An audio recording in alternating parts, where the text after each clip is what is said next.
তো বন্ধুরা দেখো এখন আমি কোথায় চলে এসেছি। এটা হলো অনিরুদ্ধ আচার্যার আশ্রম। নিচে কথা চলছে ওনার।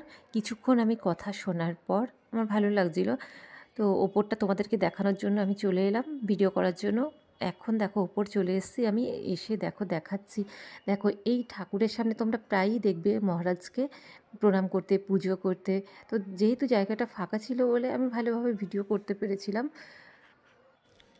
ভিডিও করতে কোনো সমস্যা হয়নি। আর কিছুক্ষণ আগে মহারাজ এসে এখানে ভগবানকে প্রণাম করে উনি ওনার যে সিংহাসন আছেন উনি সেখানে বসে কথা বলছিলেন, সবার সাথে সেলফি তুলছিলেন।